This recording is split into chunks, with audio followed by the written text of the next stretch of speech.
Curbelo, tiene la palabra el portavoz del Grupo de Nueva Canarias, don Luis Campo. Muchas gracias, señor presidente. Buenos días, señorías. Estamos ante una ley profundamente compleja, muy técnica y enormemente estratégica, quizás la más estratégica y más relevante que podamos discutir y aprobar, si finalmente se aprueba, como parece, a lo largo de esta legislatura.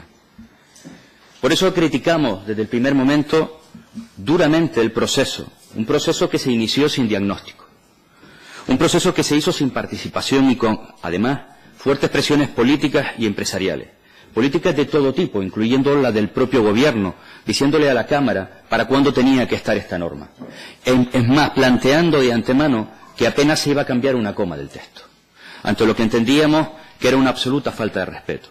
Esto, de hecho, fue una de las razones que dio ala a que algunas organizaciones empresariales menospreciaran el trabajo de esta Cámara. Por tanto, algo que surge mal, difícilmente puede empezar a reconducirse de manera notable en el procedimiento de gestión. Y como bien decía el señor don Casimiro Curbelo, yo le doy la razón. Algo tan importante como esto, algo tan estratégico como esta ley, quizás requería algo más de tiempo, como comentaremos con posterioridad. No obstante, también quiero reconocer el trabajo de todos los miembros de la ponencia, en la que hemos sido capaces de mejorar esta ley en algo que es al menos mejor de cómo entró en el Parlamento. Y hemos sido capaces, por la capacidad de consensuar, de ceder. Y en esto yo quiero reconocer a todos, pero voy a hacer un matiz además enlazándolo con el punto anterior. De una manera especial quizás al portavoz del Grupo Nacionalista Canario. Porque probablemente si esta ley se hubiera iniciado con alguien como Ruano al frente, probablemente hubiéramos estado mucho más cerca de poder aprobar esta ley la mayoría de los que estamos aquí. Porque conociendo su trayectoria y cómo se ha hecho las cosas en su etapa también al frente del Gobierno, los procesos de diagnóstico son fundamentales. El debate es fundamental para intentar acceder a un consenso y a partir de ahí debatir las diferencias que tenemos. Nosotros, sin embargo, después de esas mejoras que se han establecido, seguimos entendiendo que son insuficientes y por tanto anunciamos desde ya lo hacíamos en un momento determinado de la ponencia, que vamos a votar en contra de este proyecto de ley. Y por supuesto, claro que tiene aspectos positivos. Nosotros ni vamos a hacer una visión absolutamente apocalíptica de este texto, pero tampoco vamos a permitir que se hable de este texto y con titulares también grandilocuentes y por parte del presidente de gobierno y por otra mucha gente, asignando a esta ley la capacidad de resolver todos los males endémicos de esta tierra, de todo tipo, los medioambientales, los económicos, los sociales, los del empleo. Parece que esta, como otras anteriores que se aprobaron en la legislatura pasada con los mismos argumentos y por los mismos que defienden las bondades de esta ley, va a resolver todos los aspectos endémicos, los problemas endémicos de esta tierra y por supuesto que no va a ser así. Y claro que tiene aspectos positivos, como todas las leyes. Simplifica y nosotros en ese sentido estamos de acuerdo. Diferimos quizás en el concepto amplio de la palabra simplificar. Algunos han aprovechado el concepto de simplificación para desregular, como comentaremos con posterioridad.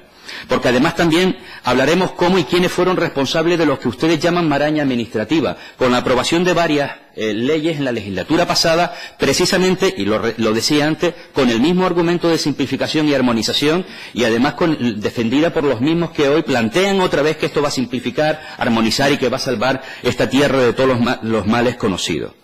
Va a contribuir, y a nosotros nos parece un aspecto muy positivo, de los más positivos de esta ley, a legalizar centenares de explotaciones ganaderas, lo que va a permitir que una parte importantísima de nuestro sector primario pueda seguir adelante. Permitirá desarrollar en un futuro figuras como los parques agrarios, o se incluyen por primera vez, aunque de forma menos ambiciosa de la que nos hubiera gustado, y a través de los catálogos, la protección, el mantenimiento, el conocimiento por parte de la población también de nuestros senderos y caminos reales. Y algo fundamental, se ha limitado de manera notable, muy notable, las actividades no agrarias en suelo rústico, especialmente los usos turísticos. Con todo esto, a pesar de estos aspectos positivos, como decía, los aspectos negativos para Nueva Canarias son mucho mayores, más relevantes, y de ahí nuestro rechazo. Primer elemento, como decía con anterioridad, el proceso de elaboración. ¿Por qué es relevante a la hora de tener el texto que tenemos sobre la mesa? Sin diagnóstico, sin un diagnóstico consensuado. Y para esto es necesario tiempo. Y no hablo quizás de 2 o 3 años, como podría haber sido lo ideal, como se hace en otros territorios, pero no para derogar una ley, sino simplemente para revisarla, como en el País Vasco, precisamente cuando hablamos de leyes territoriales. Pero sí al menos algo más de tiempo para ser capaces de consensuar al máximo posible. Una ley sin debate, una ley que se encarga a despachos concretos, con juristas fundamentalmente en el ámbito académico, que ha permitido no tener una visión mucho más multidisciplinar de un aspecto esencial cuando debatimos qué hacer con nuestro territorio, qué uso darle a nuestro territorio. Por tanto, a partir de ahí es mucho más difícil, como decía con anterioridad, el consenso, porque no es verdad que haya habido participación, como se ha planteado en multitud de ocasiones. La participación no es elaborar un texto encargado, presentarlo a partir de ahí a los colectivos, y sobre eso es lo que hablaremos y las posibilidades de cambio. Eso sí, te advierto que lo quiero rápido, y además te advierto que vamos a intentar que no se cambie una coma. Ese no es el concepto de participación, al menos, que desde Nueva Canarias tenemos para ninguna ley, pero por supuesto bajo ningún concepto para la ley más estratégica que en esta legislatura vamos a llevar a cabo. Porque es una ley que rompe el proyecto común de Canarias. Y Canarias se construye como país no cada 30 de mayo, no con eslóganes y campañas publicitarias. Canarias se construye finalmente precisamente con leyes como las que tenemos hoy en día. De hecho, si hay una ley que es capaz de cohesionar nuestro territorio, que es capaz de darle una visión común a nuestro territorio, es precisamente esta ley que tendríamos que estar debatiendo hoy en día. ¿Qué hacer con nuestro territorio, nuestro suelo, el que hemos heredado de las generaciones que nos antecedieron, el que vamos a seguir disfrutando los que estamos aquí mientras estemos y sobre todo los que estamos obligados además a ceder y si es posible en mejores condiciones a los que lleguen detrás de nosotros? Y rompe el proyecto común de Canarias no como un eslogan, porque se destruyen las directrices. Esa normativa, la única normativa que teníamos con carácter de autonómico para toda Canarias. Mantiene exclusivamente 9, 7 de ellas, fundamentalmente en el ámbito turístico, pero porque no han entrado a debatir aspectos turísticos en esta ley. Otra de las cuestiones que nosotros criticamos, porque entendíamos que tenía que ir ligado en este ámbito. Porque rompe definitivamente la CONMAC. Y aunque se ha adulcorado en el proceso de ponencia, aunque se intenta mantener, realmente se la ha dejado vacía de contenido.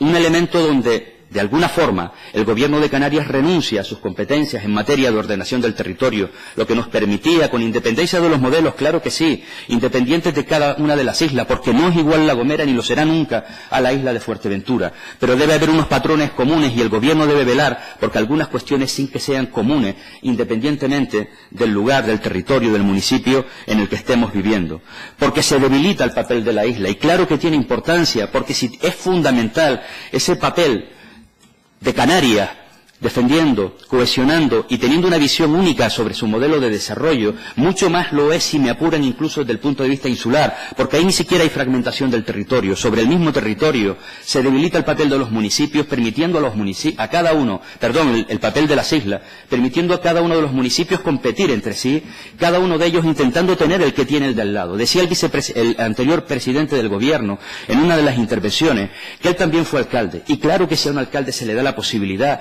pero no porque sea corrupto, no porque haya mala intención, si puede tener en su municipio todos los parámetros posibles, todas las actividades económicas posibles, todos los sectores posibles, sería una aspiración tenerlo. Pero creo que eso finalmente no es bueno para la isla. No es bueno. No es bueno que todos tengamos polígonos industriales, todos tengamos campos de golf, todos desarrollemos actividad turística. No es bueno que todos compitamos además de manera brutal municipio contra municipio. Prevalencia absoluta del municipio en nuestro modelo urbanístico y territorial. Y no me vale eso de la mayoría de edad de los municipios. Soy profundamente municipalista, vengo del ámbito municipal. Hemos pedido competencias en multitud de ocasiones. Curioso, cuando la mayoría de las ocasiones no te la dan y sobre todo cuando te la ceden nunca te dan además las fichas financieras necesarias para desarrollarlo. Pero en esto hemos descubierto de la noche a la mañana la mayoría de edad de los municipios. Y por tanto, con esa excusa desregulamos y con esa excusa renunciamos a la capacidad que tiene el Gobierno de Canarias de velar por un modelo de desarrollo territorial común, adaptado a cada una, eso sí, de las realidades. Decimos que no este proyecto porque para nosotros uno de los elementos más graves son las numerosas puertas traseras que se abren a saltarse el planeamiento. ¿Por qué son puertas traseras a saltarse el planeamiento? Obviamente legitimadas a partir de ahora en este texto de ley. porque pasamos de urbanismo de plan y consolidamos el urbanismo de proyecto, porque si queríamos actuaciones sobrevenidas, sobre proyectos de interés general, sobre algunas cuestiones que fueran irremediables y que tendríamos que actuar de manera inmediata, ya la ley tiene dos mecanismos, dos artículos, el 64 y el 169, pero no nos parecía suficiente. Por eso metemos los proyectos de interés insular y autonómico, donde no solo las administraciones públicas pueden saltarse el planeamiento que conlleva varios años de tramitación, donde ha habido un proceso amplio de debate, donde ha habido participación, donde ha habido informes de legalidad, donde ha pasado por la CONMAC, donde hemos tenido la aprobación al final previo, revisión de todas las administraciones municipales y supramunicipales y por supuesto autonómicas, donde hemos tenido el visto bueno del Gobierno que tenía hasta este momento las competencias. Pues no solamente las administraciones podrán saltarse el planeamiento, también los particulares. Pero además no nos hemos quedado cortos con eso. Nos saltamos el planeamiento a través de las ordenanzas insulares y municipales, pero nos parecía poco, y lo hacemos también a través de los PAMOS, y nos parecía poco, y lo hacemos también a través de los convenios urbanísticos. En la práctica, esto es lo que decía al principio, se ha aprovechado la capacidad de simplificar, y nosotros defendíamos eso, con desregular de manera profunda a través de esta ley. Lleva 11 minutos, don Luis Campos. Voy terminando. Creo que me quedan solo 10 minutos, señor presidente. Y luego, y en ese sentido, sí quiero, para ir finalizando, dos cuestiones. Primero, rechazar las declaraciones, porque me parecen lamentables, asociadas a la corrupción, relacionadas con las leyes, las pasadas y la actual.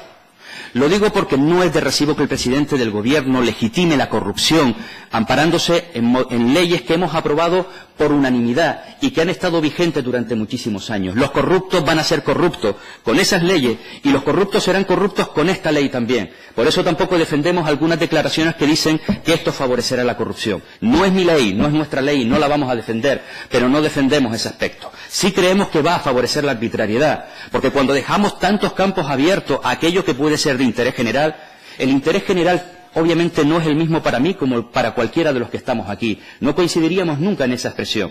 Por lo tanto, se abren elementos de arbitrariedad. Pero no vamos a defender aspectos como los que se han escuchado en los últimos días, asociando corrupción ni a unas leyes ni a otras.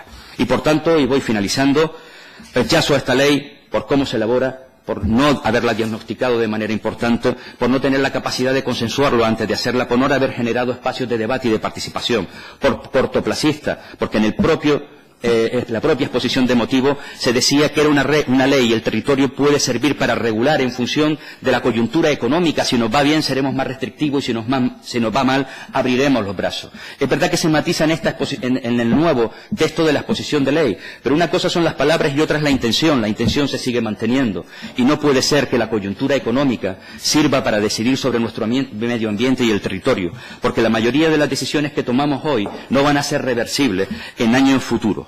Porque es desarrollista, porque es falso que esto contribuya a cambiar el modelo, persiste y pervive y va a contribuir a que nuestro modelo económico, el de esos males que hemos tenido, sigan desarrollándose a lo largo de los años.